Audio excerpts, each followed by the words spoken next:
Hey, everybody, you're listening to and watching the Comic Book Bears podcast. I'm Bill Zanowitz. I'm Brian Pittard. I'm Steve Morey. And I'm Caleb Alexander McKenzie. Yep, you got all four of us for a change. It's been a little bit, but we're all here with the hands up, being happy. And we are your hairy, heavy homos that talk about comic books, but you don't have to be a hairy, heavy homo to listen in, or in this case, stream in.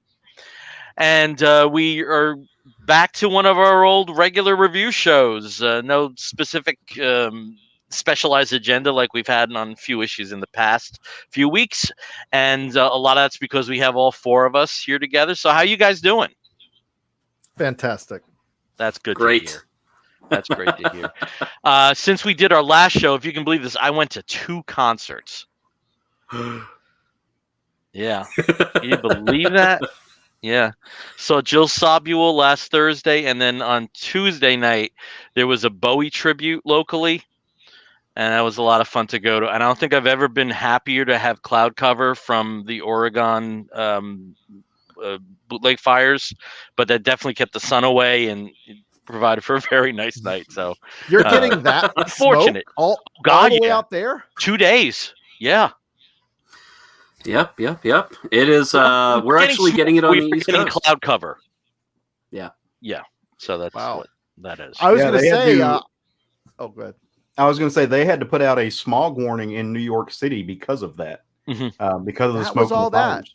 Yeah. Yeah. Did not know. So I was going to say, I didn't go to a concert, but I went to Bear Week. I'm just kidding. I did not go to Bear Week, but I will tell you, I told Brandon this. I got off the flight. I was flew into Boston. So for those people who have not been around, I don't know how much you said. I have been all over the place, and not because I want to, because I have to. Not that I don't enjoy at least what I can when I go, So I was in Newport. I've been in Newport a lot, and I'd fly to Boston, which don't ask. Long story. And I'm flying in on the first weekend of Bear Week, and I knew, oh gosh, at least a dozen friends, like people who would like walk up to and be like, "Oh yeah, so how have you been?" And I was so tempted. I was 2 hours. I think I messaged you guys, didn't I? I was 2 hours by car to drive around the Cape, and I was so tempted. And I said, "No, this is a bad idea. Yeah. It might be fun at the time, and you will get sick, and that is not what we want." So I chose wisely, it turns out. You didn't attend the Big Bear Super Spreader event? Aw. Well, from what I understand, it really was July 4th, which was the bad one. Yeah, the 4th was, I think, which likely would have had more unvaccinated people, I imagine. What was the 4th? Do we know what it was? No, it's just the 4th the of July. regular 4th of July in P-Town, which is a big event there. Yeah. But it's there are straight people that do go to Provincetown. There really are. I don't believe you. It's true. They exist. They do go. It's true, and it's a very big permanence. tourist. If I don't see it, it doesn't happen. And I've never seen straight people in Provincetown. If they're not large, shirtless, and hairy, they just do not, register as not gay. So we do have somebody joining us who said hello, Lima Nato. Hello, Lima. Boys, nice to have you all together tonight. Yes, it is very nice to have all of us together tonight. I'm so excited. I'm not sure if we'll have John Runyon, but he did celebrate his 10th anniversary with his podcast, Comic Book Look. So that's congratulations on that, John. Congrats. I know you'll eventually be tuning in or watching this. We did something last week which worked pretty well, where we kind of did a show and tell of things that have come in. Books that we haven't had a chance to read yet, or what music or whatever. So I'm gonna start that off with the show, but let's first go with what we're wearing, because I'm seeing some familiar designs and not on the people that they were familiar with. So why don't we start there with Steve? What do you got? Well, I've got some gay pride stormtroopers. I mean, sometimes the men behind the mask, or women, they find love too. It's not just shoot and miss at rebels. Mm-hmm. And Brian, how about you? That looks somewhat familiar. I can't imagine where we've seen it before. So I've got my trying to rub his nipples here. I've got my Ed Luce original Lovable Oaf t-shirt that is fabulous. Oh yeah, the stickers are great. I don't know what I did. I put one of them on my laptop, I think, but they're huge. They're like so big. I couldn't believe it. Rob put one on our server. Oh, excellent. I love it. It's a great shirt. I'm so glad Ed got these because I know he went through a lot to have more made. And if you're on social media and you have not already followed Lovable Oaf, you should. He just did a mural that's beautiful. Yeah. With our good friend, fan favorite, Jack Foster. Yep. I love Jack. I am instructed I have to introduce him every time like that. Oh, fan favorite. Well, he is. We are all fans, and he's one of our favorites. So that's definitely true. And Caleb Wonderdog, what do you have there? Oh, sorry, I have Wonderdog. You know, I'll take what I can get. I have this really cool Gideon Falls T-shirt that I got from my local comic shop. Gideon Falls just wrapped up not too long ago, and I love the series. So I saw the shirt, and I was like, no, I probably just need to own that and wear it around. And only comic book nerds recognize it. So they see it, and they're like, oh, you're one of, I'm like, yeah. So it's really cool. It's kind of a litmus test. That's how you know somebody's going to be cool if they recognize a shirt like this. It's not a superhero or a Big Two T-shirt. Isn't that why we always wear shirts like that? It's just for that exact reason, right? It's like a litmus test. Yeah. Oh, we lost your video for a second, but you still had your audio. For me, you probably can't see with the cutoff, but who is the man in the best scar mask? Ooh. It's the Mandalorian. And Brian said I needed to sing on the show more. So yes. Thank you. All right. So in terms of we got to get a name for this. I don't know, but we'll figure one out. Along the line of the Woofs of the week. So some of the things I've gotten in the last week, the new promotion over at McDonald's for Happy Meals is Space Jam. So I got Wile E. Coyote as a Happy Meal toy. And if you shoot that, he goes like that. Ooh. They all seem to be action oriented. In terms of toys as well, I got the Superman first cover of Action #1 as a Funko Pop. I got lights here that's going to be problematic here, but as you can see, there's Superman, and this is really cool. And as soon as I had this in my hands, I had to get the next one, which is Batman #1. So I love that they did the curl. I love that they did the curl for Superman Pop. What does one of those run actually? $15.99. Oh, not bad. But this was really bad postage and handling. There was only one outlet that was selling it, as far as I know. The Batman is far more available, so you can get that on Amazon. And if you're a Prime member, you're all set. There is a record store that I used to frequent. It is going out of business after 40 years in New Jersey, known as Vintage Vinyl in Ford's, New Jersey. So I made my trek there. Everything right now is 50% off. The store's pretty much been picked clean of really good stuff when they did have the 25% off sale. But I did manage to get a few things, a lot of vinyl. A lot of that's over there, but just some CDs since they were easily handy. I got the deluxe edition of Paul Weller's True Meanings album. From 2018. From the year before, I got the deluxe edition of Mark Allman's covers album, Shadows and Reflections. And an artist that we've talked about on the show, I got the next to most recent studio album by Junkie XL, which is Booming Back to You. So apart from his soundtrack work, some of his dance material. And I did make it. I did get something in the mail from a Kickstarter. I'm not sure if anybody else got these. I got CPS Child Possession Services #1. Got my copy. And On the Stack #1. And that's from our friends at Part Time Comics. So congratulations there, John Westhoff and Bob Garanalis for releasing those. Did some bin diving. I completed my run of Stormwatch Team Achilles from the 50-cent bins. This was from, I want to say like 2001, 2002 or so. The writer was Micah Ian Wright. And if you remember the storyline, he massively lied about his military career. and was removed from the story, and actually the last 2 issues never came out because of that controversy. And it's a shame because he was a pretty good writer. I mean, no Alan Moore, but a very solid writer. And so this far removed in 57 minutes, I don't think I'm putting anything into this pocket. Right. And I don't know why anybody would do that in this day and age with the internet, where you would fabricate something along those lines to that level, but they did. So easily checked. And we did have a conversation among us about buying comics just based on the cover. Mhm. And there was a Spanish comic called Epopeya, which roughly translates to epic or epic poem. And this was the next to last issue of this from 1974. And as you can see in this cover, is beautiful. And Wow. it basically, I can still read Spanish. I can't speak it anymore, but I can pretty much read it. And the story there, man, destructor of creation. So this is kind of like a history of man going into the apocalypse, and just some very different types of art, all from Spanish artists through the run of this, which started in the 50s.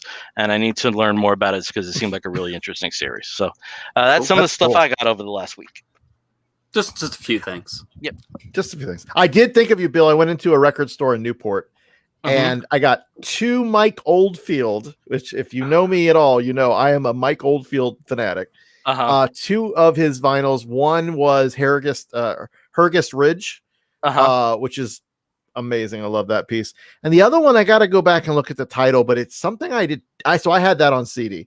This was like a maxi, release, like 4-song, 2 B-side. And it's great. The records are in fantastic condition. The covers are okay, but still, these were $1 or $3 in their bargain bin, and I was just like, oh my god. So now, even though I'm not a vinyl guy, really, I don't collect as much, I now have a mission to find Mike Oldfield vinyls out there in the wild. With that being a maxi single, which I assume with like one song, is it possibly one of the tracks he did with the female vocalist? Oldfield. I can't. Maggie, Sally or Maggie. Yeah, something. I don't think so. One of the songs I knew. Anyway, I'll get back to you on the details. I should have. If I had thought about it, I would have brought it in and been like, "Look." But yeah, either way, I'm very excited to hopefully find some more of those out there in the wild. Nice. And I always love going into record stores I'm not familiar with, and comic shops by the same token. Sometimes it's daunting. Sometimes you're stuck for time. That's the worst, when you try to get the lay of the land in like 10 minutes. But yeah, happens, especially when you're traveling. Steve, how about you? What's some of the stuff you got in your grubby little hands? Well, not a lot, because as everybody knows, like, I don't really get out a lot because I am, I'm a homebody, but also pandemic is still existent. And, in the South here, we have the Delta variant that's coming up a lot. But I did get to the local indie bookshop, Bookmarks, which is a great bookstore here in Winston-Salem. They constantly are having authors come in and sign, or do virtual sort of like book presentations, artists, poets, authors, just really great bookstore. And it's all volunteer. I would say it's non-for-profit, so there are some volunteers who work there, but they also do have employees they pay. But they have a really good graphic novel section with a lot of recommendations, and this one was recommended the last time I went. And Now I Spill the Family Secrets by Margaret Kimball, and it is an illustrated memoir. So it looks very, very interesting. Haven't picked it up. Haven't actually read it yet, but the art is extremely dense. She's definitely got a designer's eye. If you look at just certain pages, like the amount of detail in the line work is really interesting, very fantastic. So I'm looking forward to that one. And then also, one of the things I was so excited to find were bags, comic book bags. I mean, these things have been like gold. You can't find them anywhere in all the stores I've been to in the past couple of months. And then finally went to one of the local ones around here, Sailfish, and they had a full supply of Silver Age bags. And I think just this past week they got a couple modern or current size bags. And their Comic Care brand, which is basically Diamond's own in-house brand, that apparently the store has never carried before. And they were like, they had to go with whatever.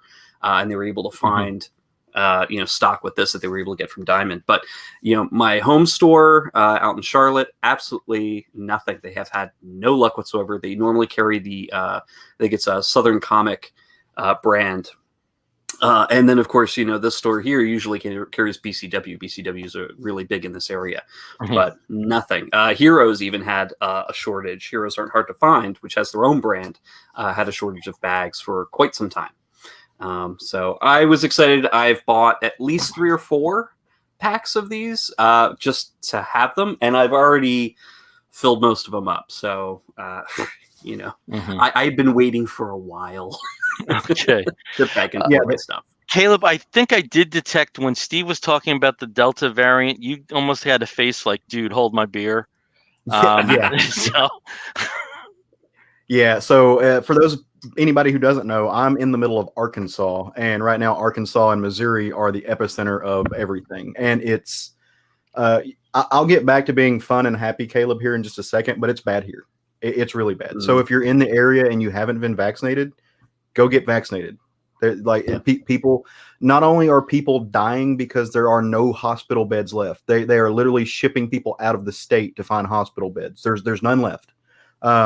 People who need hospital beds for other reasons, for other surgeries, can't get in. And so people are dying of other non-COVID related things because there are no room in the hospitals. People are sitting in ERs for days because they don't have anywhere to put them. So it's incredibly bad here. And so if you're in this weird southern Midwest region, if you don't do it for you, if you don't do it for your families, do it for the doctors and the nurses, the people like my husband who are in and out of hospitals every day, who are trying their damnedest to save you.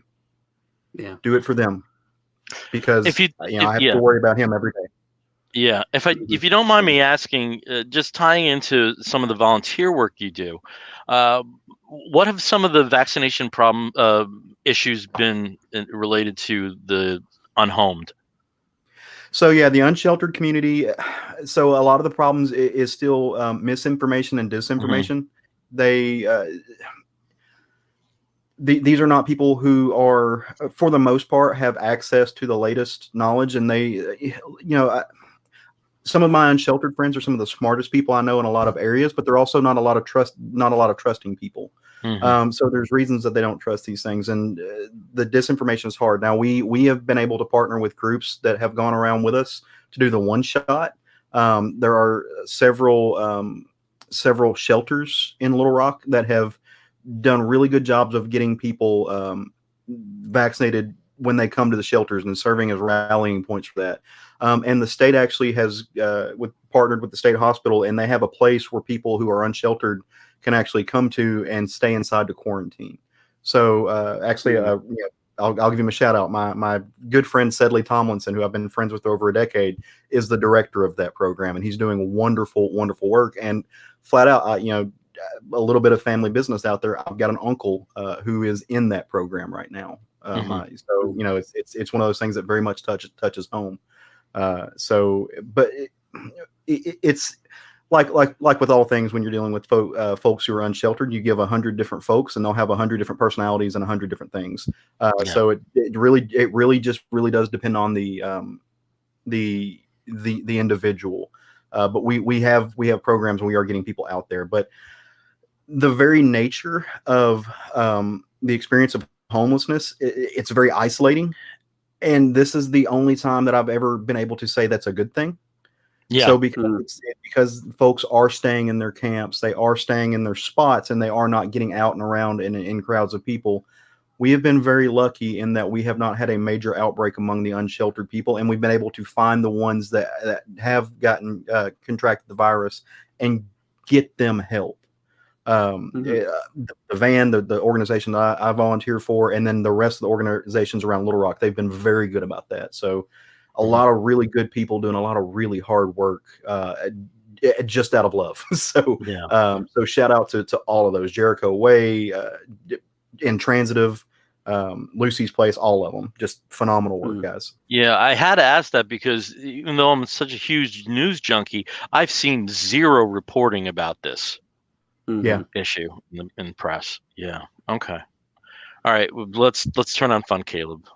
Okay, we'll turn on fun. So I don't know if I know it's so. for you guys, but for the folks who don't who maybe missed a show or something like that, the hubby and I took a much needed vacation. We actually went to Nashville about a week and a half ago. We went for a couple days to see our friend and listener of the show, Brian Newberry. So he's a friend of ours, through multiple channels. But we went to see him, and while we were there, we hit up a ton of comic shops, ton of places, but we went into a record store, a place that it's kind of like an Entertain Mart or something like that. They have a lot of used things.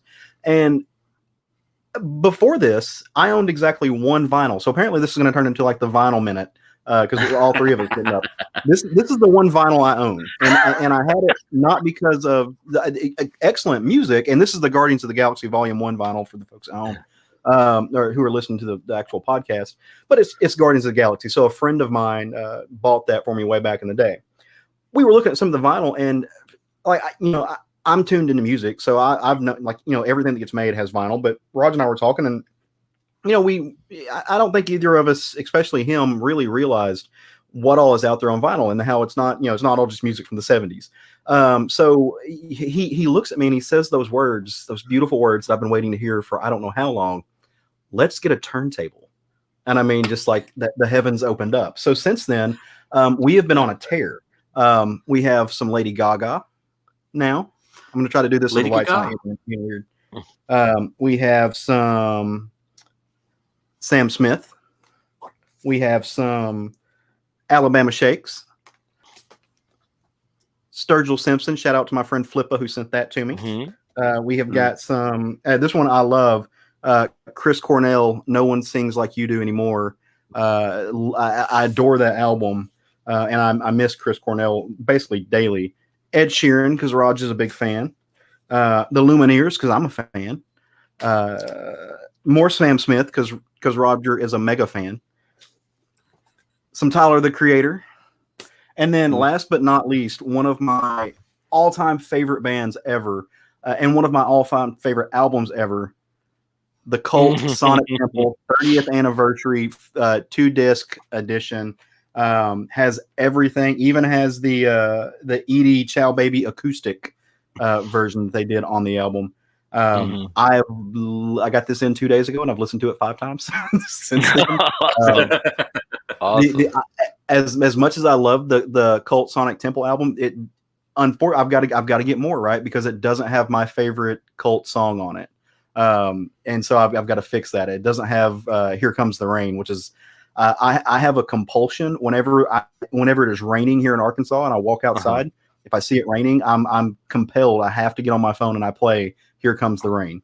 So if you ever see me posting it on Facebook, it's because it's raining in Arkansas. So my go-to is Raining Blood, but that's it's drizzling. Must be Slayer time. Yeah. Lord. We probably should give a shout out to some people who are also tuning in. So hello to David Toby and hello to Tony Gilkinson.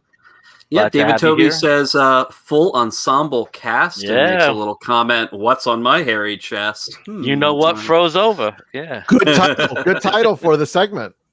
Yeah. And we've also got Tony Gilkinson, like Bill mentioned. He's waving to Bill, Steve, Caleb, and Brian and giving us some hugs. So yay, nice. Thank you so much, Tony. Tony is another one that picked up I Never Promised You a Rose Garden from our recommendation. Yes. So, yeah. Nice to we connect. We love spreading that love, you know. Yep. All right. Well, again, the name of the show is Comic Book Bears, so we're prepared to talk about some comic books. We're going to start, as we always do, with Steve as part of our roundtable. So, Steve, tell us about a book that you're reading that you're digging. Well, a book that I read that I absolutely love, because I've been reading a lot more trades graphic novels, picking them up wherever I can. we were in Asheville several weeks back and walked into, and I can't remember the name of the bookstore, not important, and saw this that had just been put on the shelf, and that is American Cult, which is edited by Robin Chapman and put out by Robert Chapman's Paper Rocket, as well as Silver Sprocket. So it was a co-production publication from them. And essentially what it is a collection of artist and writer cartoonist stories about cults. And being in the U.S. or from the U.S., you know that the United States has a long, storied history of being a mecca of cults. They just pop up willy-nilly here, there, and everywhere, and there are some extremely notorious ones. And this does not pull any punches. It has some really wonderful contributors: Jim Rugg, Mike Dawson, Ben Passmore, JT Yost, Box Brown, Emmy Jennis. Just a really great who's who of indie cartoonists, and they do their best to put out some really amazing stories about the history of a lot of these American cults, most of which I think we've all kind of heard of. The Jonestown, of course. The Source family, I think, is also pretty famous. Nexium, who was just recently big in the news, as well as on TV, on HBO, and some other channels with the documentary series that have been released. But there's some other interesting ones like Oneida, which is a very bizarre, sex cult essentially in upstate New York. That's pretty classic from the 1800s. Also, the Move movement, which is from Philadelphia, and my parents know a lot about, and we talked about that actually very recently when we were visiting them with my aunt and uncle, because what was really big and just revealed very recently is that some of the bodies of children from the Move compound, the bones and remains had been used by the University of Pennsylvania in their biology and anthropology program without basically permission from the families or anything. So that was a big scandal. It just broke just a few months ago. So, but there's some other interesting groups in here. There's, of course, I mentioned Orthodox Judaism, which is very interesting. Ultra-Orthodox Judaism is in here as a cult, as well as Heaven's Gate. But it's fantastic. So if you're interested in cults, if you're interested in true crime, if you're interested in the history of U.S. spiritualism, there's some really amazing stuff in here, and some of it really impactful. Most of these cults did not end happily. The ones that have ended. And some of them ended in extreme tragedy that is pretty well known if you're a student, or I should say follow this type of interest for if a true crime fan. But I really recommend it. You can probably find it in most bookstores, Amazon, etc. But American Cult, pick it up. Has anybody else read this? No. Can you repeat who the publisher is? It's a co-publisher, Paper Rocket Mini Comics and Silver Sprocket. Okay. So indie publishers, but you should be able to find it in most places. I think this is one. I'm not sure how many wide releases that they put out, but this one definitely was a lot more of a wide release than I think some of their other outputs. So hopefully you should be able to find that if you're interested. Okay. All right, let's move on to Brian. Brian, why don't you tell us about something you're reading that you're digging? All right, I got to start with a book that I have been waiting for a while, and I'm so glad it's out. And my dear friends, Dave Baker and Nicole Go, which I hope I say her name right. I never know if I do. Everyone is Tulip. Has anybody read this yet? No. Okay. Yay. I mean, if you should. But okay, long story short, I met Dave and Nicole back at Heroes, actually, with Steve. I don't know if you were with me when I first talked to them or not, but they were there 2017, I think, maybe. Mm-hmm. Probably. And then vaguely recalling. And then I ran into them again after hanging out and talking to them. And by the way, if you're not already a fan of their work, because they've been doing, bigger publisher work. Dave did a Star Trek series. Nicole did Shadow of the Bat Girl, I think. Anyways, so they're getting some big work, but they've been doing some amazing comics. We've talked about it in the past. Action Hospital is fantastic. Shitty Watchmen is ridiculous. The Fuck Off Squad. Oh, I of that. got one of their books. The books in the forest. I got one of their books. Yes. I love The- Fuck Off Squad. That's amazing.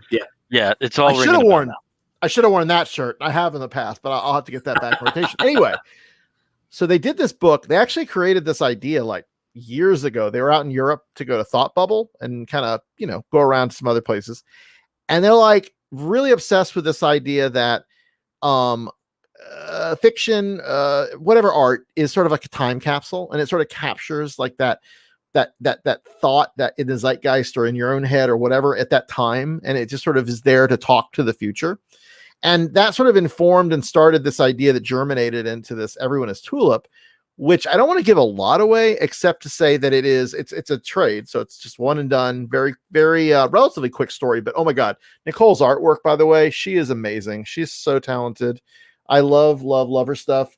The panels that are the most arresting are these like 3x3 or 9-panel grid of basically the shoot that is Everyone is Tulip. So it's sort of a art project. Think Andy Warhol sort of inspired, but other people inspired, where you're just putting this very abstract thing out there into the world. And the main character here, she gets caught up, Becca Harper, she gets caught up in this artist's vision, and it becomes viral. Like, what would happen these days if you put something like that out there and it caught fire, and then it sort of consumes the lives of Becca and her roommate and her muse, her artist, the director who puts all this stuff out. And it just talks about like sort of a struggling actress in Hollywood or in LA specifically, trying to just like make it. And then this is their first big break. But then what does that do to you in terms of your career and your perspective, and kind of explores all of what it's like to break in and sort of the jobs you have to take until you get that big break. It's amazing. Technology, like they capture the texting and sort of some of the Instagram, like when you're like waiting for notifications and you just know, like you have to get that what do you call it? Affirmation. They capture that so well, so organically. Like some writers, they try. God bless them, they try. But Nicole and Dave, who co-created this together, like they get it. They nail it. It's perfect. It's so good. It just came out a couple weeks ago now. Dark Horse, probably in your bookstores. If not, let them know you want it, and I'm sure they will be happy to find it for you. Or, of course, go on the social medias, find Dave and Nicole, who are amazing. Dave actually has a podcast called Deep Cuts that is a great like deep dive per episode. It's a great, they jump all over the place. It's fantastic. So we'd love to, I hopefully can get him on here and some of the other shows. I certainly have been trying to like pin them down to talk. But yeah, Everyone is Tulip. Please go check this out. If you are at all interested in a great comic book that's not about superheroes, but is very interesting about like modern art, or what it means to be a struggling artist, and what it means to sort of find success in the most unlikely sort of way. All right. Awesome. Yeah. Yep. Very cool. Gotta get that ordered. I have not checked out enough of their work. But I do have at least whatever the book that's in the forest. I think forest is actually in the title. And have just heard good things. So that's good to hear. All right, let's shift over to Caleb. Caleb, tell us about something you're reading that you're enjoying. I'm going to go with comfort food this week. One of my favorite series of all times is Harrow County. I love the book. It's absolutely wonderful. Last year, they came out with a 4-part miniseries where it was still Cullen Bunn and Tyler Crook were very involved, but they had an artist named Naomi Franquez, who I was not familiar with at the time, who did that 4-issue series. Phenomenal job, knocked out of the park. This time, they have brought another new artist who, again, not familiar with. Her name is Emily Schnall. and she's a watercolorist. She fits in wonderfully with this book. Doesn't miss a beat. Fits in great.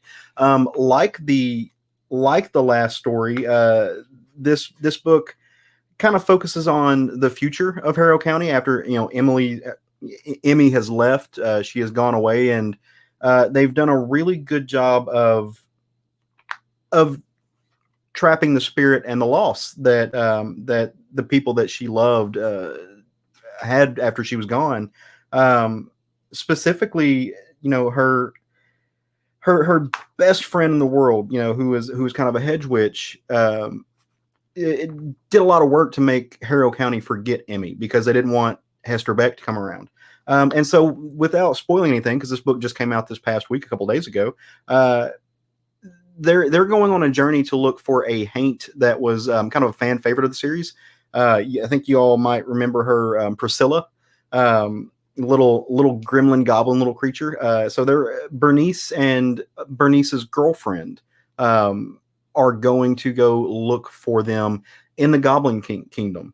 What I think is really cool about this is where the previous 4-issue series, the Tales from Harrow County, really focused on Bernice and just her life and was kind of devoid of Emmy.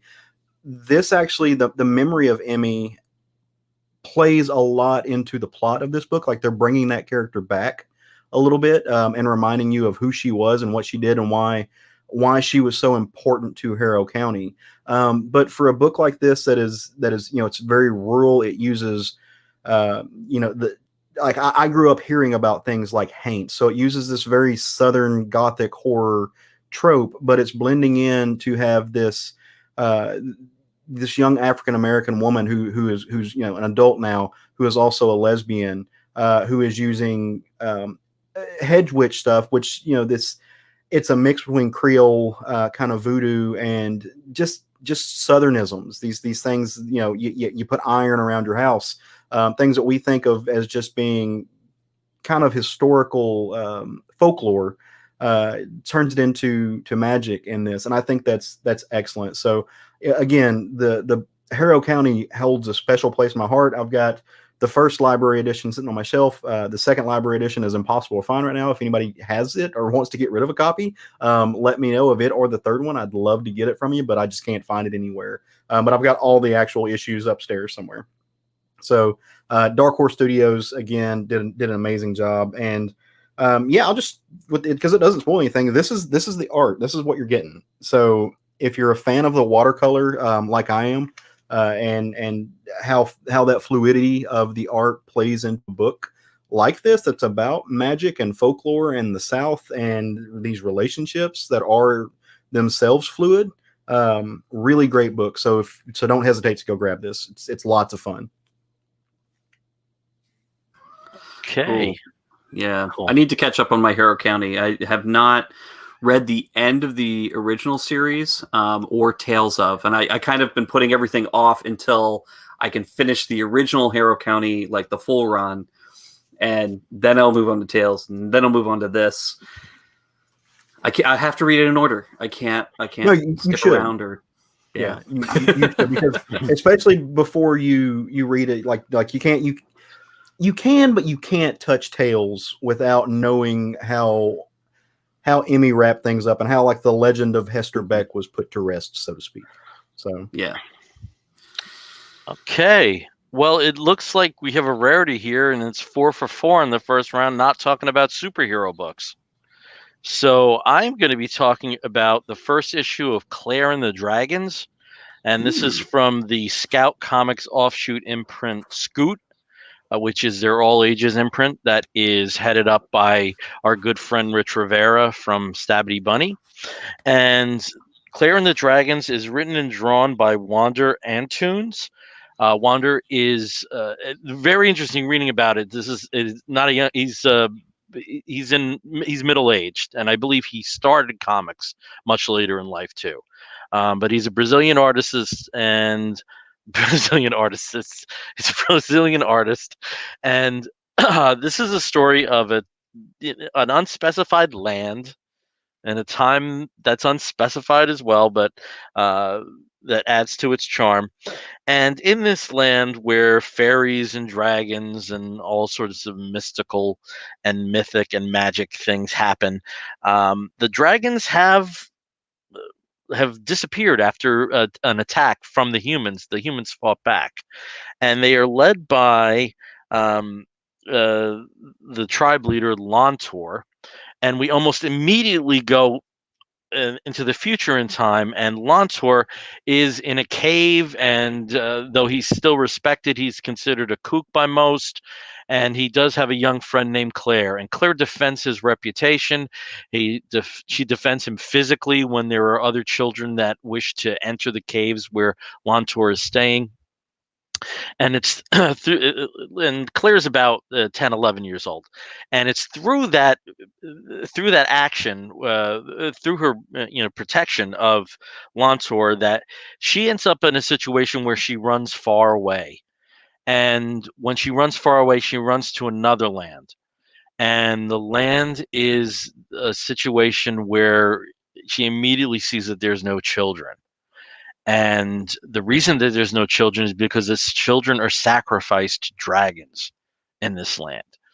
But Claire's not having any of that shit. So Claire rescues the other 3 children that are with her that are set to be sacrificed. But unfortunately, in doing that, she ends up captured again. And Lontor has a psychic connection to her and figures out what's happening. And as that's happening, in the last page, we see the shadow of a particular creature.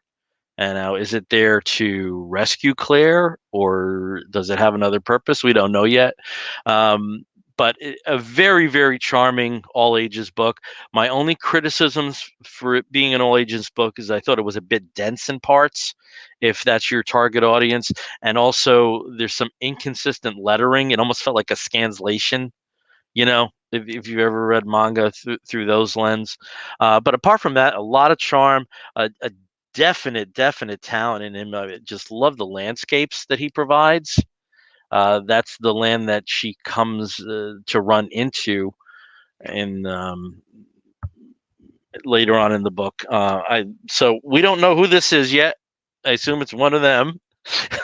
But we'll find out. But a very, very strong entry in this new imprint, and I was really happy to read that. So that is pretty fun. I've actually picked up a couple of the Scoot books. Mm-hmm. Can't recall all of them off the top of my head, but they've been charming is like such a perfect word for it. Like they've been very fun to read. They're definitely geared towards much younger readers. But they're still fun and great art, and just I mean there's something that would definitely capture a younger reader and hopefully introduce them into the greater world of comics. Yeah, and in continuing in the Stabby Bunny tradition, just tremendous world building, that you have from the get-go. So I was really happy to read that. All right, let's move back over to Steve. Steve, tell us about something else that you are enjoying. Well, I did want to, give a shout out to some of the comments that we have here to catch up. John Runyon has joined us. Comic Book Bears Assemble. Thanks, John. Hi, John. David Toby is also again mentioned. I guess in context of the American Cults book, Ultra Orthodox Judaism. If you find it interesting, I highly recommend the show Unorthodox on Netflix, which I have heard some really good things about that show. And then also Lima Nato did mention the American Cult book, reminded me of the big books from Piranha Press. Or was it Paradox Press? I think it was Piranha Press. Years ago. Wasn't that a DC imprint or DC imprint, something? yep. Yeah, big book of whatever. Conspiracies and things along those lines, yep. Yeah. I have not read any of those. I've seen them, I know of them, but I guess if I ever got back into bin diving, I will. Yeah, I never read much of the Piranha stuff, of the Paradox stuff, because it was a little later and I was out of comics. But I did read a lot of the early Piranha stuff, like Beautiful Stories for Ugly Children. Yeah, and just a great title. Actually, Stock Rubber Bunny came out of Piranha. and they had Gone the Dinosaur, the manga series that initially came out in the G-O-N? States. Yeah, GON. So some interesting stuff in pre-Vertigo. Important to note. Yeah. Yeah, mid Just wanted to- 80s, I think, right? If you like books like that, if you like books like The American Cult, there's a series of comics. They're loosely connected, but they're all called A Comic Book History of, and then whatever the subject matter is. So there'll be like the comic book history of wrestling or the comic book history of animation, that kind of thing. The series are really good. So if you talking like that about kind of nonfiction wrestling, Are you talking about Van Lente series? Yeah. Action so Philosophers. Van Lente and did one No. of them. Actually, yeah, Action I wanna say Philosophers. Aubrey was Van Sitterson. Lente. Yeah. And then Aubrey Action Sitterson Philosophers did was the- Comic Book Comics, which was then later retitled The Comic Book History of Comics for legal reasons. Yeah, no, those are very good stuff. Yeah, Yeah, and Aubrey definitely. Sitterson did the comic book history of wrestling book. That was so he was the one in charge of that one. And animation, I think, was the last one that came out. I thought it was coming out. I thought it was like actively coming out now. Is it done yet? Because I know like comic book history of animation. No, I know that it's like currently being published. Is it okay? Yeah, Because I I know it was something on a comic book look a few months back. Was one of the picks on there. So, so the next book that I'm talking about here is this one is actually a pretty big release. It's gotten a lot of press and a lot of I would say non-traditional comic book attention from things like the God, what is her name? It's like it's the old Kathy Lee and Regis show when I was a kid growing up, and now it's whoever's doing it now with Kelly and Kelly Ripa. Ryan. So Kelly Ripa and Ryan Seacrest actually talked about this week, and it is Mother of Madness, Mom. And the reason why it's getting so much press is because it's being written by Emilia Clarke, who you may remember as the Mother of Dragons, another very important mom from Game of Thrones. And so Emilia Clarke, as an actress, she does talk about that she got into comics right around the time that she started acting in Game of Thrones. So just, being surrounded by fans and just, some very interesting work that she was doing for herself for research, but then also, she started picking up comics and thinking, hey, maybe this is something that I want to write too. I've got some stories I want to tell, and this is the medium that I'd like to do it in. The artist here is Margaret Bennett, who is one of my current favorites. I think she has such an amazing style. I love it. And colors by Lila Lays, or Lila Lies. Not sure how to pronounce that last name, but it's a very interesting mix, some very beautiful pages here with some very unique ways of presenting the topics. But the story concerns itself about a woman named Maria Cooper, who, as an adult, she has some very interesting abilities. When she was a child, her parents were both scientists, pharmacologists, and she decided after a very tragic death that she would try to, experience a lot of the pills that they were eating in her grief, or that they were creating in her grief. And while she was trying to get through it, after taking a lot of pills, her body did start changing. And so her powers manifest themselves when she experiences strong emotions. And each emotion gives rise to a different power. Like if she's feeling scared, she becomes invisible. If she's feeling happy, she becomes, wobbly and stretchy like Ms. Marvel or Mr. Fantastic. And of course, if she's filled with vengeance and super confidence, she basically hulks out and becomes this being of light and pure power. She's living in this future world that is extremely misogynistic. It's really hammered home, how little the men in this world think about the women who also work in this world, work and live in this world. So, semi similar to our current world, maybe a little bit, just overemphasized just to show exactly how much of a frustration it is for her in her current job and existing in this type of society. And in the course of the book, she uses her powers. Like her son knows all about her superpowers, as does her, possible future love interest and good friend.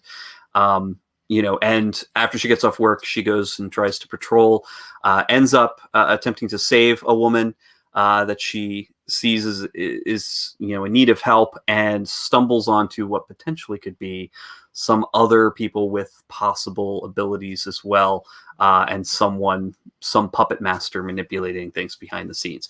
I think it's a really great debut. I don't know if it deserves all of the hype that it's been getting, and again, by virtue of the writer here, I think that kind of has given it a lot more attention than maybe if it were, another long time or first time comic writer would for an Image book. But it's very interesting. If you're intrigued, definitely pick it up. I have here the Jen Bartel variant cover, which is absolutely gorgeous. There's about 1 million variant covers because, again, big release like this, they're going to hype it as much as possible and get you a lot of options and choices if you want to collect all the covers.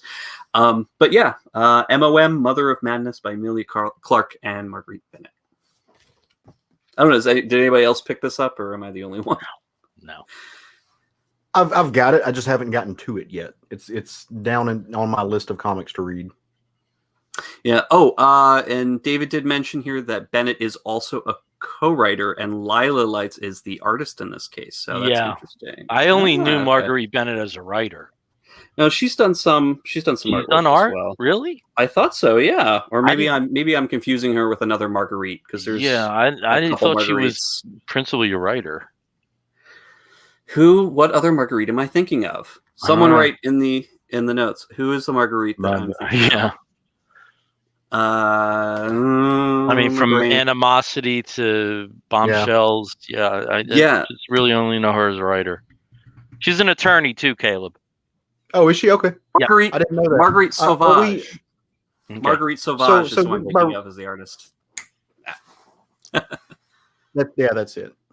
That's who I was thinking of the artist. Marguerite Bennett, of course. Yeah, I mean, she's everywhere. I love her stuff as well. But I was thinking it was Marguerite Sauvage in my head as the artist. But no, Lila Lights. Okay. All right, let's move over back to Brian. Brian, tell us about something you're reading. I want to talk X-Men, if that's all right. Have you all talked about the Hellfire Gala? A little bit. Tiny bit. These are the most recent X-Men books I have. Oh, I like that cover. I didn't. This was Liefeld. Deadpool I don't one. like that cover as much. Sorry. I like the Sorry. Okay. This is X-Men Legends. This is where are their feet? Where are their feet? Oh, you're boring. All right, and this is 21, which I know is the last Hickman issue for till Inferno. Yeah. Oh, yes. Wait, Hickman? Yeah. Or Hickman he's 21 is his last issue, and then Jerry Duggan has the new number 1. Got it. Yeah. And then Hickman is writing Inferno.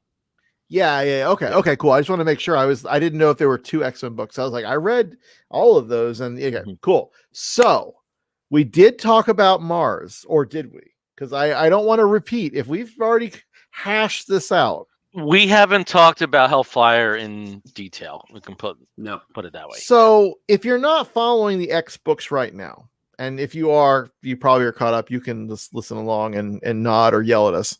But they had a whole party. And that party is something we've been talking about. I think we've known about it coming for months at this point. And all of the fabulous outfits. And oh my God, it's like the debutante ball for mutants. And isn't this fantastic? And clearly the outfits were amazing. And the costume design is just Russell Dowderman, I believe, did that. And it's just so beautiful. I complained about this on Flame On, and I finally went back.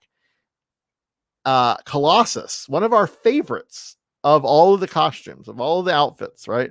Mm-hmm. Did finally show up in Way of X. I think it was number 3 or 4. And I was like, for a hot second, he's there. And I was like, oh, there you go. But I mean, it's totally immaterial to the story. It doesn't matter. He was also in the background of another one. I'm trying to remember which one it was. It was either X Corp or it was the Hellion. I think it was the background of the Hellion somewhere. Okay, good. Yeah. Well, good. Not enough. That outfit, Not enough. Not enough. Right, Ooh, clearly. yeah. So The outfit with the beard. I mean, yeah. The whole ensemble, let's just say. So I did not have any expectations going into this series, this mini event. I just kind of thought, oh, it's a party. Oh, there's going to be shenanigans. This is fantastic. I had no idea. And, we knew that there was going to be this debut of the new XMen team, and we knew that there was going to be a planet-sized XMen book, kind of mirroring the giant-sized XMen book that launched, in the 70s, yada, yada, yada. Well, I think, and only like close to when it came out, did someone say, oh, the planet? That's actually like a legit reference to what's in the thing. Just didn't even think about it. Didn't even think that might be a possibility.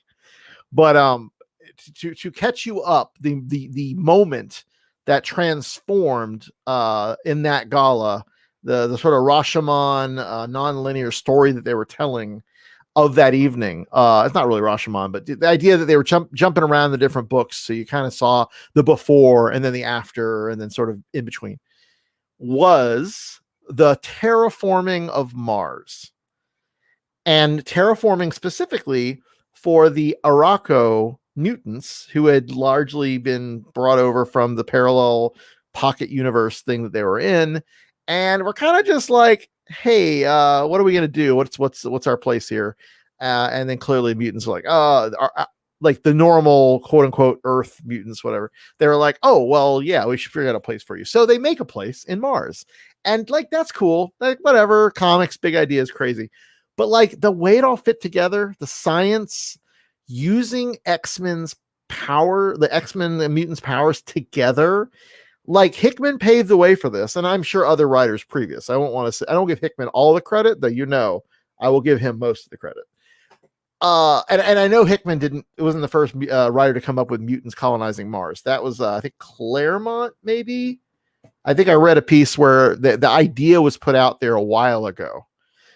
It never like through fruition. And Remender may have also thought about or started to explore that concept or whatever. But point is, Hickman did it with Duggan. Actually, let's just give Duggan the credit because Duggan is the writer here. Hickman pulling the strings, probably masterminding, whatever.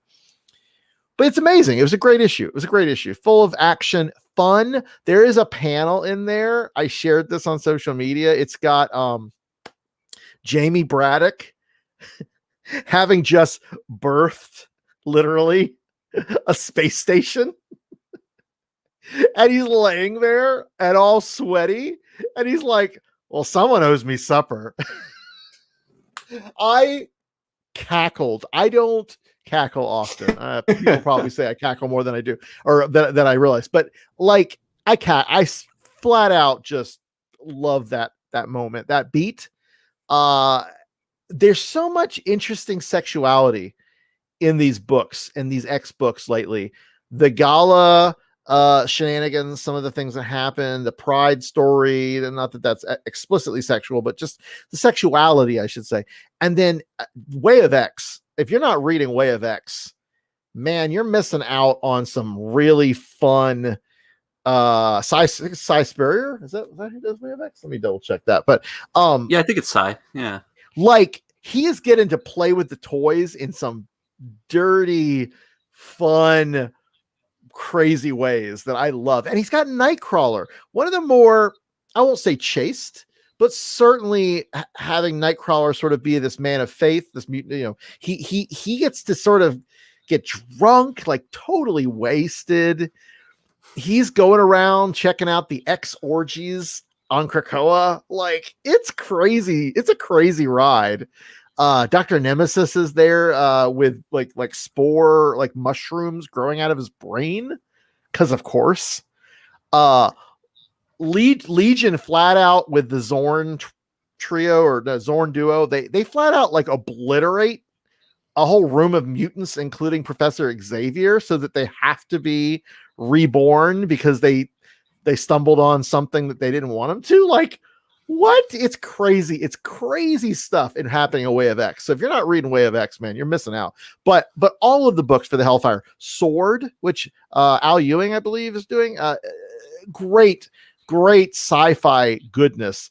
And that last issue where they're in the Hellfire series, like talking all about all this political, interplanetary, Earth politics, all this in this one issue, mostly just talking. Not heads, but people talking the whole time. Like, man, like this is cool stuff that they're getting to play with these very traditionally like superhero action adventure figures, whatever. And they're getting to do some really cool modern stuff. I'm impressed. I was a little ambivalent after sort of the Hickman stuff sort of died down, and you got like how 10 of Swords, and you got some of the other stuff. I was kind of like, okay, this is middling. I'm not loving this. It's fine. Hickman coming off of XMen and giving it to Jerry Duggan's, like Jerry, great stuff. Like he's doing great. The new first XMen, fantastic. The Treehouse in New York, Seneca Park, I believe, which is a great reference, to real history, right? The villain being this like weird alien growing out of an astronaut that's like running an intergalactic casino, like high stakes betting with reality kind of thing, is a high concept but funny. There's just so many good ideas springing out of this era of the X-Men that are all over the place, but mostly landing pretty well these days. I am very excited for Inferno because obviously I want to see Hickman playing with his toys and getting to do the cool stuff. And I am a little worried because Inferno is not the previous Inferno, let's just say, was a very transformative moment for the X books. So maybe that's what's going to happen here. Maybe this sort of at least is sort of the Empire Strikes Back moment of this epic saga. I don't quite know. But I think it has been promoted as his farewell. Mm-hmm. Sorry, that's interesting. No, I mean Hickman's starting to do more of his indie stuff again, and I feel like, and he's doing television, he's doing some other stuff. Like I didn't know how long Hickman was going to hang around for this, but what I am worried about, I'm hopeful is not going to happen, is that this is not the end of the Krakoa version of the universe. Like Hickman's seeded all these great things out there. If he wants to walk away and leave it in like Jerry Duggan and Teeny Howard and Victor Ayala and Al Ewing, if he wants to leave it to like them and Cy Spurrier, I think they're great and capable writers to keep this going for years to come. But I know Hickman likes his arc, like he wants to tell his story. So I'm like, oh God, is this all going to wrap up here in the next, however long? It makes me worried, but I'm not concerned. I'm just excited. And I hope you guys are enjoying this as much as I am. Yeah, definitely. I mean, the X-Men #1 with the X-Mech, just randomly like having an X-Mech where it's like, as our powers combine, we've got a giant robot now. Like, why not? Ridiculous. I love it. A High Evolutionary made a quick little appearance there, and it's possible maybe he might be making more than just one appearance. Maybe there's some kind of future for his interaction there. I didn't even mention this, but this does tie back into the death of the Scarlet Witch and the trial of Magneto. And that which all is sort coming. of, how they relate to when Remender, that whole thing where he goes, oh, they're not mutants. Like, I'm wondering if this is all an opportunity to sort of shake that up a bit more with what happens next. But yeah, that's. Well, especially right before she was discovered dead. I mean, Magneto says, no, you're my daughter. You'll always be my daughter. We're going to fix this. There was a substantial legal rationale behind making certain characters non-mutants. So yeah, at the time, but not anymore. Now that's gone. Now that's gone. Yeah. Will she come back? I mean, of course, because it's comics and she's a major character. But how they're going to bring her back and how this is going to work with the trial of Magneto? Ooh, comics. We're gonna have to. I will say, if you don't know this, the X Factor writer Leah Williams and her team, they have been doing some really queer comics, probably the queerest part of the X universe right now. Yeah. And their run did just end. They ended X Factor. However, they are the creative team doing the Trial of Magneto. So if you have been enjoying their work in and some of the queer elements, I feel like they are going to push that through in this next phase, just to the extent that they can, obviously focusing on, Magneto and whatnot. But I just wanted to point that out because a lot of people, I think, really enjoyed the queer focus of X Factor. I know I did. And so that they're not going away. They're just shifting focus a bit. Okay. I was really disappointed. Only 10 issues for that. So, I was hoping for it to go much further, and this seems to happen a lot with X Factor books. How many issues did Cable go? 12. 12? 12, yeah. All right, let's move over to our version of Cable, Caleb. So why don't you tell us about a book you're reading that you're enjoying?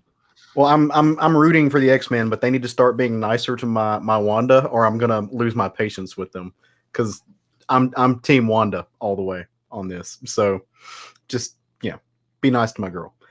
So I'm gonna kind of keep it superheroes ish a little bit, but not really. So I'm wearing a Jeff Lemire shirt, and I spoke about a Cullen Bunn book earlier. So I'm going to go for like a triple double in the fact that I'm going to talk about another Dark Horse comic that involves Jeff Lemire and Cullen Bunn, which is the latest issue of Black Hammer Visions, number 6. And this one's great because it is all about our dear friend that we got in a one-shot called Cthulhu. If you remember the Cthulhuese one shot, it was delightful and wonderful, just vibrant and awesome. With this, one of my favorite things about the Black Hammer Visions is that Lemire is reaching out to these other really, really great creators, and he's asking them to come play in his world. For the most part, it's been all him writing it for the most part. But in this, he's letting these other folks come in and tell stories and draw and do these really incredible things. For this one, he got Cullen Bunn, who, big fan. Obviously, I could speak on Cullen books forever because he also writes a million of them, so you kind of have to speak on him forever. Also, the artistic team is Malachi Ward and Matthew Sheehan, with the great Dave Stewart on colors, and Nate Picos did the letters in this book. And if you remember from Cthulhuese, Cthulhu is not a role model, right? Like he's not exactly somebody who you want to laud copious just love on, because he's kind of a slob. He's an out of work guy who kind of just wants to sit on the chair and watch TV. He's not very nice to his wife, not very loving to his kid. Just drinks beer and doesn't do anything except have a Cthulhu head. At least that's what he looks like. But this book takes you, pun intended, under the surface of Cthulhu, and shows you that maybe he's a little bit different. Because under the surface there is the Great One, who Cthulhu he's actually kind of a John the Baptist character for it, right? Like he came to Earth to kind of make way and open up the portals and allow the great Dark One to come forth.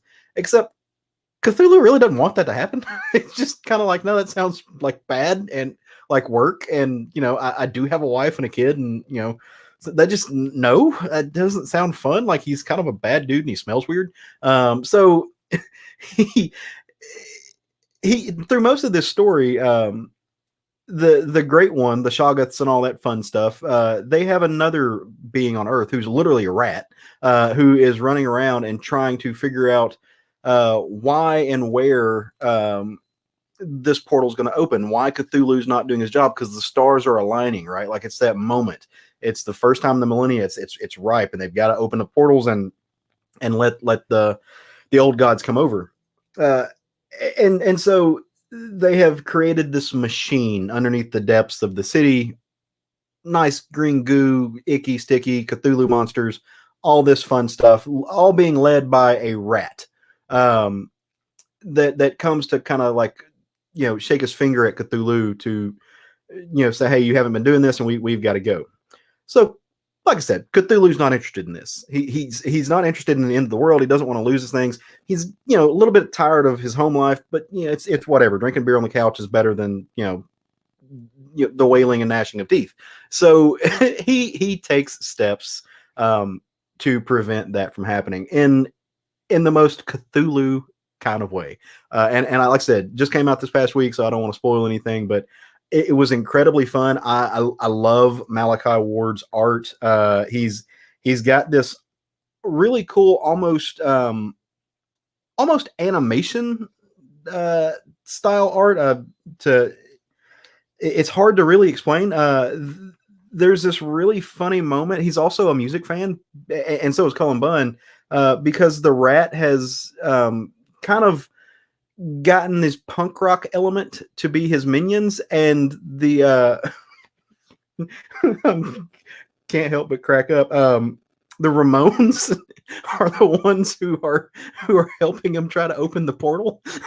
So and it's great. So yeah, so you get he draws the Ramones really, really well. And at the end of the day, Cthulhu just wants to go back to the bar, have a glass of cheap whiskey, and then go home and keep living his life, for which he's going to get no credit for saving the world, right? And he doesn't want it. So it gives a really cool little look into him. It was fun.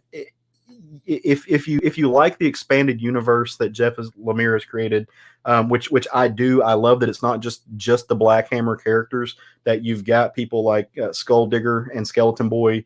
You've got Cthulhu. You've got all of these little niche love letters, really, to the medium. All of these characters, like I had no idea until I read a book last week, Cain and Abel, from Shaky Cain, and I forget Abel's first name, but the character Skulldigger and Skeleton Boy are actually based on these Golden Age characters.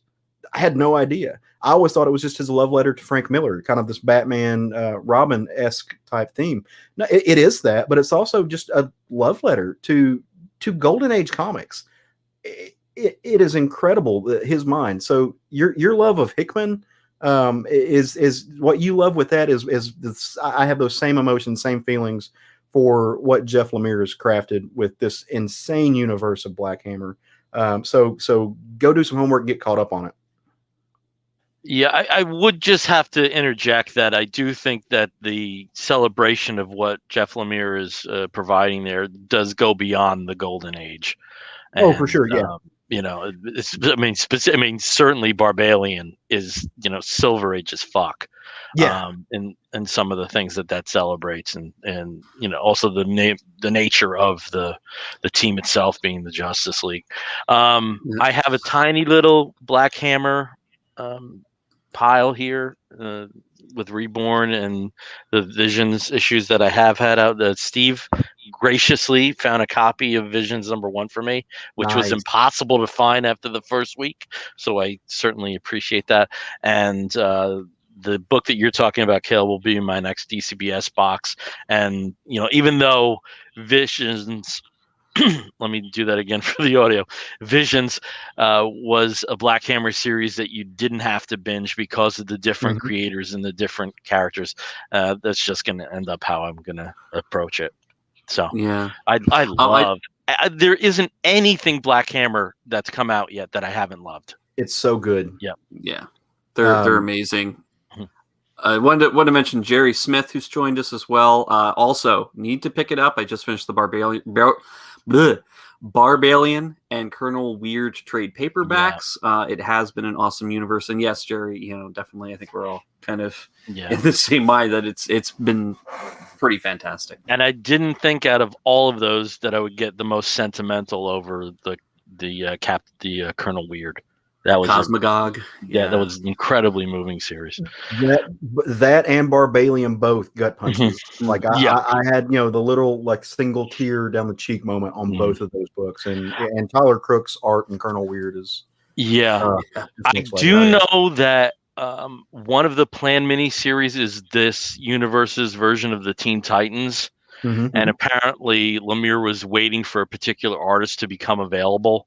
and I really wonder who that artist is because Yeah. I can't wait to see what he does with that concept. Maybe it'll be Marguerite Bennett. I mean, Sauvage. You're really funny. The next book that I want to talk about, I'm going to delay it a little bit because I know this is a book Brian had read too, which was Jupiter's Legacy Requiem #1. Brian, I don't know how you felt, but I really did feel that. Oh, variant cover. I didn't know how you felt, but I felt out of all of the books so far, this was the most authority feeling of the Jupiter's Legacy, and I don't mean that in any detrimental way possible, but there's a lot to talk about with this. So maybe as the series goes on, maybe we'll readdress it in another time. I need to do this, and this is on me, and I'm sure some of you it's a little fresher. I have not read Jupiter's Legacy or Jupiter's Circle in like years. I mean, it's been since it came out, honestly. And as I was reading this, just real quick, I was like, remember that. And so I think what I will do for next time is I will go back and reread those and revisit this because I do agree with you. It was interesting, and I need to remind myself of that world. Yeah. And I also have to say, Brian, as somebody who has been in that boat fairly recently, I think like at the end of 2019, it's a very quick read. When you do readdress those, it moves very quickly. I was glad that Jerry Smith provided the word universe because there is a new Overstreet price guide that's coming out. That is the price guide to the dead universes. And this is going to be a volume that's dedicated to things like Marvel's New Universe and the Ultraverse and the Atlas Seaboard and CrossGen. CrossGen probably being the most recent of the universes of the franchises that expanded into various books, but just didn't survive for a lengthy period of time. And one of the books, one of the universes that's going to be covered is the MLJ universe, which are the superheroes that predate Archie in the Archie universe. And they've had various revivals over time. They've had the revival in the 60s. They've had the revival in the 80s. They've had a revival in the early 90s through DC called Impact. And then another revival through DC and various other revivals. So they're doing it again. And what I have in my hand here is the Mighty Crusaders #1, The Shield. This is a one-shot. If the name is ringing a bell in regards to recent controversies, this was the series that Rob Liefeld was going to oversee, and then basically quit when he felt that one of the solicitations provided a very big spoiler. So they did salvage the first issue. It does have all of Rob Liefeld's artwork. David Gallagher is the writer. And I really like David as a writer. Some of the books that he's done, in terms of the big two, it's done some Marvel work, but he had the Night Owls from Zuda, if you remember DC's online imprint. And the two big ones that came out of that were the Night Owls and Bayou. I almost said Bayou. I don't know why. It's nice to see him working in this, and this does a really interesting thing in we start off, and these are the Crusaders, the Mighty Crusaders as they stand right now. And what's really cool is they're taken from various time periods. The Black Hood here is very obviously the Black Hood of the Impact universe, and that was like far and away the best Impact book. You have the Fox, who is basically like the weirdo of the bunch, and oh God, what's his name? Cuba My Revolution, and God, Brian, we interviewed him. God, we interviewed him on Flame On. It's gonna drive me crazy. He was raised by lesbians. If someone Google Cuba My Revolution and we'll get the name. But he oversaw a series based on the Fox various stories were published. Jose Villarrubia? No. Inverna Lopez? No. Cuba My Revolution is the name of the biggest graphic novel he's been part of. It's with a D. Dean Haspiel. Dean Haspiel. Oh Dean my God. Haspiel. Yeah. Going to Okay, drive me crazy. Okay. So Dean Haspiel did a series of The Fox, which is based on yes. stories from the 1980s that Alex Toth drew. And Alex Toth is a distant relative of mine. So there's all these weird connections. All right. So this comic here is a very new version of the comic. I just love that they covered various points of time in selecting these characters, and they do this throughout the book. And there's a reference to a Canadian Shield in the 1940s. The Shield stories that were published in the States were redrawn in Canada with with the maple leaf instead of the stars and stripes, so that Canada had a shield. They have all these really cool references through what is fairly a pretty slight story, and there's various versions of the Shield. We have William Higgins, who is the original Shield. There's Joe Higgins, who is his son. We have Lancelot Strong. We have references to other ones that appear. So they're taking these elements from all these different versions of this particular, and I'm not using this derogatorily because it's coming out as a dead universes, and creating a new one. And it's just a lot of fun. And as much as you can slam Liefeld for a lot of things, he is still fairly good at fight scenes. And we have a good number of pages that are dedicated to this. Being Archie Comics, there's about 1,000 variant covers that come out. I got the variant cover, which is probably the most traditional superhero drawing that they had on the covers, which is by Jerry Ordway, who definitely came from the Rick Buckler school, and Rick Buckler had a big history with these characters. And over time, I've been constantly disappointed by what's come out with the versions of these stories that have come out. They start off always really so good, and then something just falls apart with the plans that go. And I just really, really hope that there's some propulsion in regards to some kind of ongoing universe with these characters, because they're a lot of fun, and they're archetypes, but there's a difference in that they're archetypes that, there's a Superman villain, there's a Batman villain, but they're also contemporaneous with those characters' creations. So it's a little different from some other stuff that we were talking about, including Black Hammer. So that's the book I wanted to talk about for the second one. I read a lot of Impact because that was about that time that I was reading comics, really, really hard into superhero comics. Yeah, and you were right. 89, 90, 91. Yeah. And that was big. And those, like, the big draw for those too was that DC was having those books up for $1. Like they were like cheaper than the DC or Marvel branded series at the time. But they also were printed on cheaper newsprint and a couple other things. But far from being a throwaway comic line, they were telling some fun stories. There was some really great art, very traditional. Like, if you think of generic superhero, this is what that is. But it was not bad. It was, some really interesting character-driven stories. I think they had the Web, the Fly, Comet, the Jaguar, Jaguar, Jaguar, Crusaders, I think.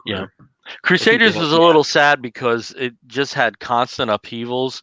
I think Crusaders was an 8-issue series, ended up 8 or 10 issue series, and through that run, I think they had 6 different artists assigned to the book. So, and plus that was the end of the line basically, because the characters were reverting to Archie. But some really good creators: Mark Waid, late Mike Parabek, did some fantastic work, which eventually led to him having a very long stint on the comic books based on Batman the Animated Series. Some really good stuff there. And I do think the Impact stuff is now available digitally through Archie. So if you want to check that out, that's a way to do it. So, but these are characters I've always loved. There's, and you hit it, Steve. It's just straight out fun, and I also have to say, being the DC guy, I just approached this weekend. I just wasn't feeling DC this week, but I still need my superhero fix, so went to something damn close. So, Bill, I want to apologize. When you were asking about Cuba My Revolution, I gave you every name attached to it, but the one you were looking for. So, the Cuba My Revolution was written by Inverna Lopez. Like you said, art by Dean Haspiel, colored by Jose Villarrubia, and Pat Brousseau did some work on it as well. So, just shout out to that whole creative team. Yep, and a very good true to life book from Vertigo. If you, I don't know if it's still in print, but it's definitely worth seeking out. Yeah. All right. Well, judging by the time, we have to start wrapping this show up, and when we wrap an episode of the Comic Book Bears podcast up, we do so with a segment we call the Woofs of the Week segment. In the bear community, if you find a fellow attractive, you woof at him, and we do something similar. We woof at something. It might be a comic book, it might be a film, it might be a TV program, it might be a charitable initiative, anything under the sun that we think you, fair listener, or in this case, viewer, may be interested in sampling.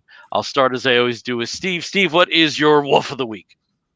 Well, my Woof of the Week kind of harkens back to one of my book recommendations for the week, American Cult, and of course, because and Bill knows this, I've watched a lot of cult stuff over the past several years. We've exchanged recommendations. One of them that I had not seen, it's been out since 2016, was the documentary film Holy Hell, which is a film about the Buddha Field cult that started in West Hollywood, California in the mid to late 80s, and then moved around to Austin, Texas, and I think now it's back in California. Started out as sort of the anti-cult. The documentary film itself is done by very similar to the NXIVM documentary series. He had been the official videographer for the group, and so all of this footage he was able to capture over the time that he was there, which was just about 20 years with this group. And it basically, the cult, beautiful people, was the basis of it. The center of this group was this, enigmatic, muscle dude with an odd accent and a million-mile stare who wore nothing but Speedos all the time, and basically attracted very similar, very attractive West Coast anti-yuppies who just, experienced the joy of being out in nature and being vegetarian and doing service and good works, and just, experiencing, practically nirvana with this this very spiritual gentleman that they thought had their best interests in heart. And of course, as this always goes, it becomes a very restrictive, very oppressive, and very abusive cult very quickly.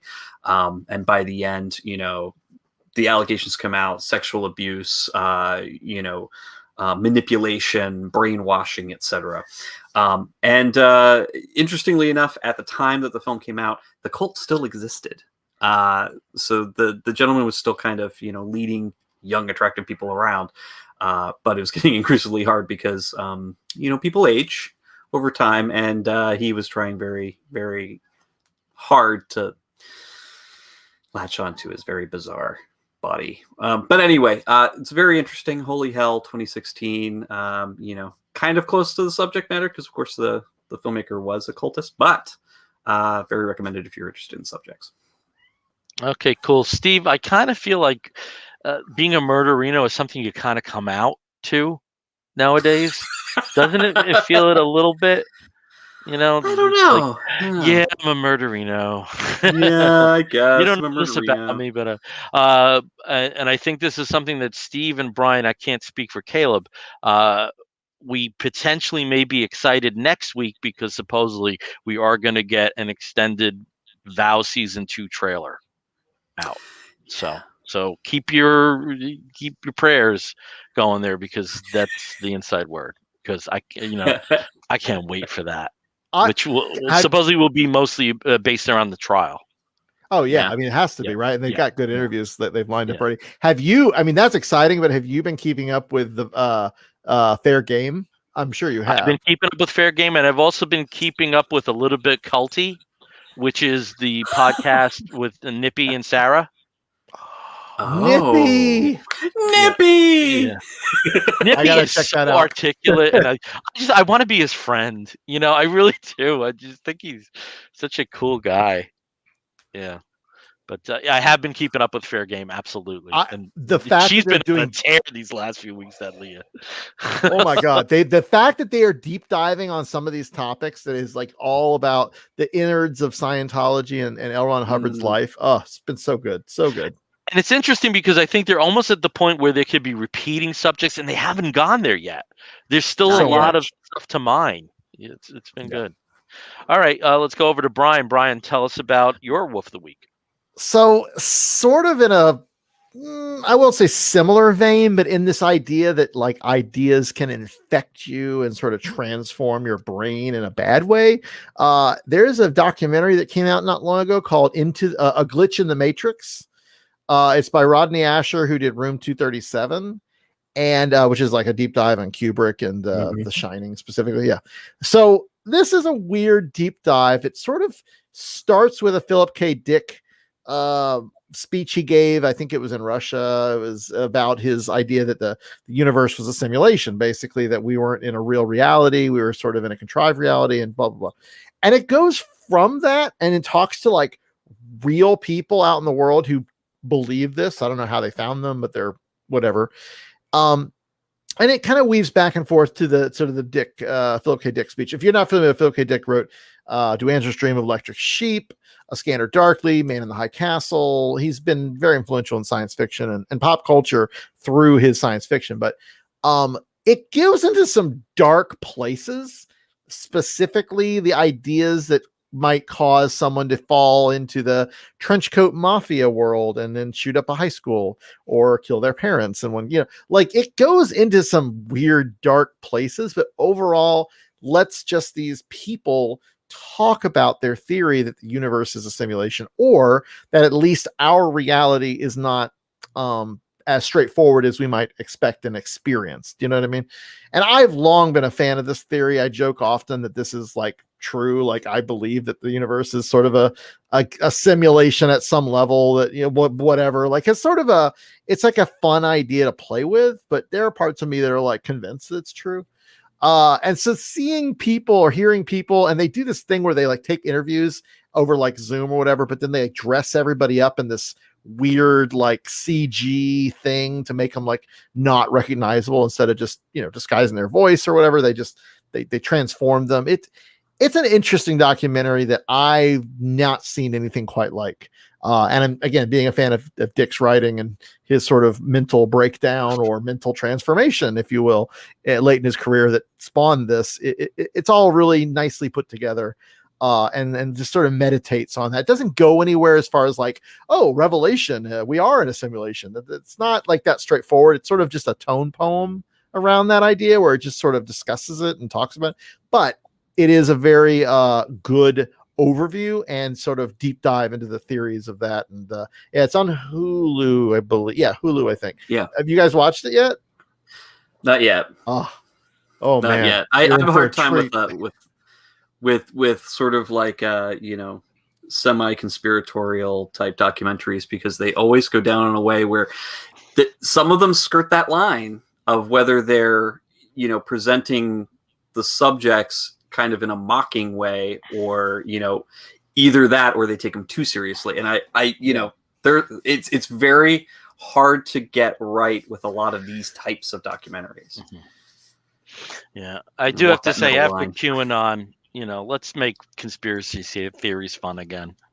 Well, this does. This really is more fun. This is more fun than dark, though there is a segment, like I said, it gets really dark, but it has fun with the idea. So don't think you're going into QAnon world, though. Similarities, right? Yeah. All right, let's go over to Caleb. Caleb, tell us about your Wolf of the Week. Well, my Wolf of the Week goes out to Steve for laughing with me right then when Brian said he was a fan of Dick. So, Phrasing. So, yeah, go, Steve. No, my wolf of the week actually goes out to a piece of movie news that kind of broke today that I saw and I got really excited about. Not only is it a cool bit of movie news, it also gave me the opportunity to tell some friends of mine about a show that I liked out of the BBC that they had never seen before. So kind of spread some love. So according to Variety and Vanity Fair and all of the other like movie news outlets today, an actress named Michaela Cole has been cast in Black Panther, which the forthcoming Wakanda Forever film. Now, if that name is not familiar to you, she's not a very super huge, well-known actress, but I know her from a series that she did, again, from the BBC. I think it was on BBC Two, but it's also on Netflix, I think. It's an incredible series. It's she stars in it with John Goodman, and as soon as I went to say it, now I can't think of the damn name. It's called Black Earth Rising. If you haven't seen that, it's phenomenal. So her character, essentially, she's a young girl who was adopted by human rights advocates from Rwanda, from the Rwandan genocide, and brought over. In the film, she goes back to Rwanda. And she kind of retraces those roots, and there's a big mystery involved with it, and some kind of heinous stuff that she has to step in. She's a phenomenal actress. I cannot wait to see what they do with her. And the cool part about also being a nerd is you get to kind of speculate on maybe who she's going to be. She would be great as a member of the Dora Milaje, but knowing some Black Panther's history, and as Steve alluded to earlier, the mutants are now in the House of Marvel again. She would make a very gorgeous and statuesque and powerful Storm. I would love to see her play to play Aurora. So so who knows what she's going to play, but she's a great actress. It's going to be hard to watch Wakanda Forever. I know a lot of us are going to have our hearts broken all over again with the passing of Chadwick Boseman. But we need good news to come out of this movie. So congratulations to her. Cannot wait to see her role in that. But also, if you get a chance, go check out Black Earth Rising because it's phenomenal. It's great. And I've also heard I May Destroy You. She's in, and that's another crazy ride. And I think I can't recall if she wrote or produced that, but I mean that was her baby, and I think she did get. She won several awards in the UK for that, and I think she won an Emmy. And she might even Golden Globe, maybe. She's supposedly up for Doctor Who at some. I mean, this is the rumor mill, right? As one doctor leaves, but that'd be amazing if she got that too. Yeah, and if anybody's wondering, she does do comedy. Her Chewing Gum series, there's 2 seasons of that. That's her. Yes. Oh my absolutely. God. One Steve of the funniest. I remember me at your place rolling on the floor with her and her boyfriend in that sequence. Oh in my the God! Store. I mean, my God! Oh, I am very excited now. Now, everything's coming together. Genius. Chewing Gum. Oh my God! Okay. Chewing Gum, Black Earth Rising, and I May Destroy You. There you go. 3 massive Michaela Cole in every way. Very different. Each very, very different. Yeah. She was also in an episode of Black Mirror randomly. So, which I haven't seen all the Black Mirror, so I don't know if I've seen hers or not. But okay. She has range. All right. My Wolf of the Week goes out to a television series. You probably could characterize it as a dramedy, and it takes place in the 1980s, and it's on Apple TV, and it is called Physical, and it stars Rose Byrne as a mother who is bulimic and a really terrible person, and she becomes obsessed with aerobics.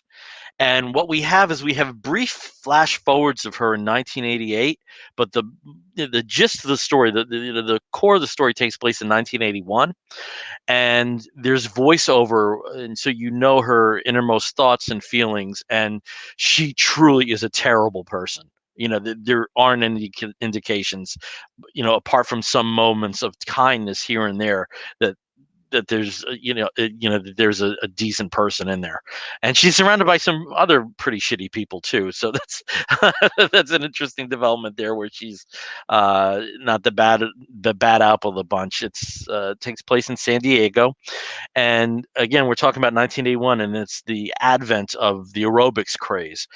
And at the same time, her husband, who has been let go from a teaching position at a local college, decides that he's going to run for political office as a Democrat in what is a very staunchly Republican area. So you have, 2+ storylines going on at the same time.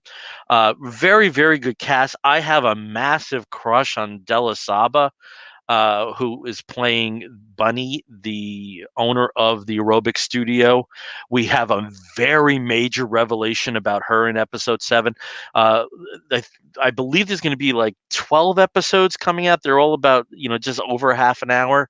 The next episode comes out tomorrow, and there were so many cliffhangers in the last one that